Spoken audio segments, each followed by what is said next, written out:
स्वागत है आप सभी का आपके इस प्यारे से खूबसूरत यूट्यूब चैनल टारगेट विद आंसू पर। कैसे हैं प्यारे साथियों? उम्मीद एकदम शानदार होंगे, जबरदस्त होंगे और अपनी पढ़ाई को एक अच्छे स्तर पर कर रहे होंगे। प्यारे साथियों, आज काफी दिनों के बाद आज हम आप सभी लोगों के बीच में जो है चर्चा करेंगे use of is to am to are to, यानी कहाँ पर इज टू, कहाँ पर एम टू और कहाँ पर आर टू का प्रयोग करना है। तो आज इन्हीं सारी चीज़ों के साथ हम इस क्लास की शुरुआत करते हैं। तो अगर आप लोगों के समझ में ना आए तो आप चैनल को अनसब्सक्राइब कर देना, और अगर आपकी समझ में हमारा ये कंटेंट, ये वीडियो, ये क्लासेस आपके समझ में आती हैं, आपको अच्छा लगता है, इनसे आपका बेनिफिट होता है, तभी आप चैनल को सब्सक्राइब कीजिएगा और उसके बाद वीडियो को लाइक कीजिएगा और कमेंट के माध्यम से बताइएगा कि ये क्लासेस हमको कैसी लगी या किस स्तर तक मुझे समझ में आया। तो आज का topic is to am to are to. तो चलिए शुरुआत करते हैं। तो बात आई कि इसका प्रयोग कहाँ करते हैं। तो जिन वाक्यों के अंत में ना है, नी है, ने है, आज शब्द आते हैं, तो वहां पर हम is to am to are का प्रयोग और आर टू का प्रयोग करते हैं। लेकिन और भी इसके साथ कुछ याद रखना है। याद क्या रखना है कि भविष्य में कोई कार्य घटना होने का, जो है कोई कार्य या घटना होने का बोध हो, कैसा हो, यहाँ थोड़ा गलत हो गया है, कोई कार्य या घटना के होने का बोध होता है, यानी वह कार्य या वह घटना जो उस कार्य में, उस वाक्य में हो चुकी है, वो क्या भविष्य में हो, यानी भविष्य में वो होने वाला हो। ऐसा नहीं कि वो जो है हो चुका हो। यानी मुझे घर जाना है तो क्या ना, यानी भविष्य में जानना कि अभी जाना है। तो ऐसे वाक्य जिनमें भविष्य के बारे में बात की जाएगी और उस वाक्य में ना है, नी है, ने है आएंगे, तो वहां पर is to am to are to का प्रयोग करेंगे। अब बात आई कि आखिर में is to am to are to तीनों एक है या तीनों में अंतर है। तो चलिए अब हम इस पर भी बात करेंगे धीरे धीरे। तो जिसमें पहला है रूल की, यदि सब्जेक्ट, यानी वाक्य का जो सब्जेक्ट है, यानी जो काम को कर रहा है, करता, वो सिंगुलर यानी एक वचन हो, तो उसके साथ इज टू, तथा प्लूरल सब्जेक्ट के साथ आर टू का प्रयोग करते हैं। ये बात तो हो गई, लेकिन अब बात यह अटक रही है कि एक वचन यानी सिंगुलर सब्जेक्ट और बहुवचन सब्जेक्ट यानी जो है प्लूरल सब्जेक्ट हमारे क्या क्या है।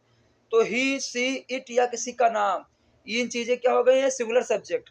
और आई, बी, यू, दे जो है ये प्लूरल सब्जेक्ट होता है। लेकिन यहाँ पर आई के लिए एक अलग कंडीशन दी गई है, जिस कंडीशन के अकॉर्डिंग आई के साथ एम टू का प्रयोग करेंगे।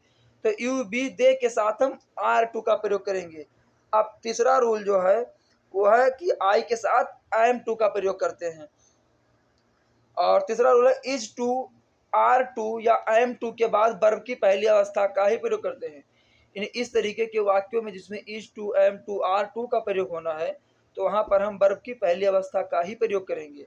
उसके बाद रूल नंबर 4 है, उसके बाद हम ऑब्जेक्ट को, कर्म, ऑब्जेक्ट मीन्स कर्म को लिखेंगे, और ऑब्जेक्ट को लिखने के बाद हम अदर वर्ड यानी अन्य शब्द लिखेंगे। इन स्ट्रक्चर हुआ कि सबसे पहले सब्जेक्ट, फिर is to, am to, are to, फिर वर्ब की फर्स्ट फॉर्म, फिर ऑब्जेक्ट, फिर अदर वर्ड। तो पहला एग्जांपल है, उसे पढ़ना है, उसे पढ़ना है, तो ही इज टू स्टडी, यानी ही एक वचन, तो ही के साथ इज टू और स्टडी मीन्स पढ़ना है। अगला वाक्य, राधा को गाना गाना है, राधा को गीत गाना है, तो क्या है, गाना है, भविष्य में गाना है, ना कि अभी, राधा को गाना है, तो Radha is to sing a song, Radha is to sing a song. अगला एग्जांपल, हमें मैच खेलना है, तो we are to play the match, we are to play the match. अगला वाक्य, उसे शेर पकड़ना है, उसे शेर पकड़ना है, तो उसे नहीं, ही मतलब एक वचन, तो he is to catch miss पकड़ना ये लॉयन, एक शेर को, यानी उसे शेर पकड़ना है।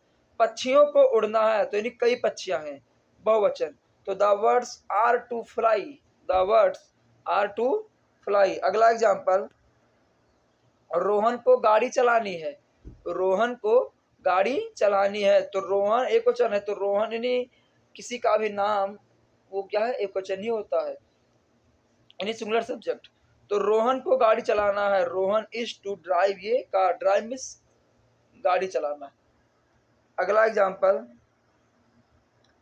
नेगेटिव सेंटेंस का, यानी जब कहीं भी आपको नहीं शब्द आ जाए, नकारात्मक, नेगेटिव वाक्य, नकारात्मक वाक्य, नेगेटिव सेंटेंस।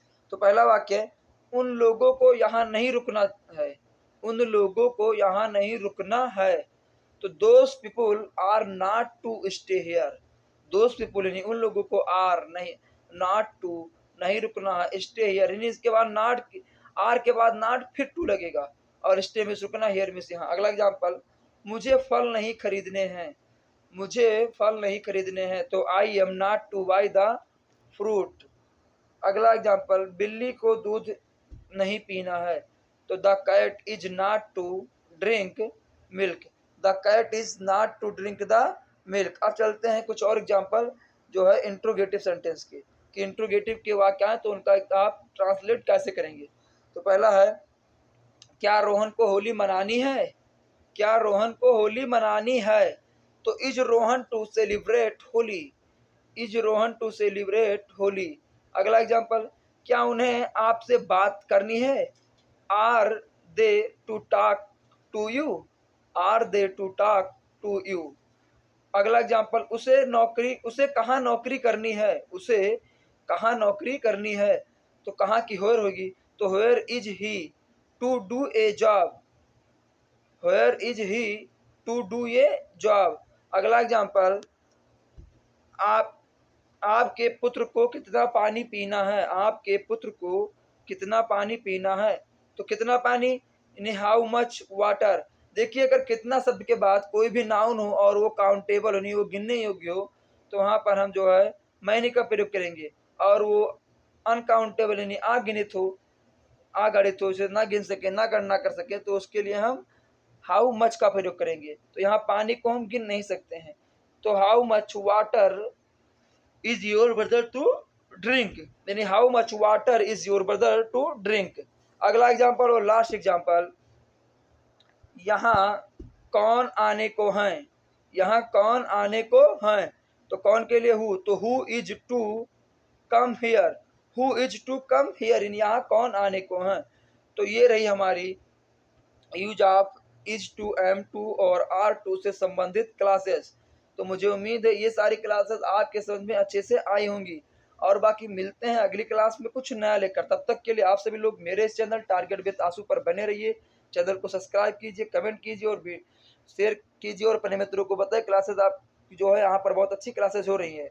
और बाकी अपनी प्रतिक्रिया आप इस वीडियो के अंत में कमेंट के माध्यम से जरूर देना। मिलते हैं अगली क्लास में, धन्यवाद। आप सभी का दिन शुभ हो। मेरी वीडियो में लास्ट तक बने के रहने के लिए आप सभी का तहे दिल से धन्यवाद।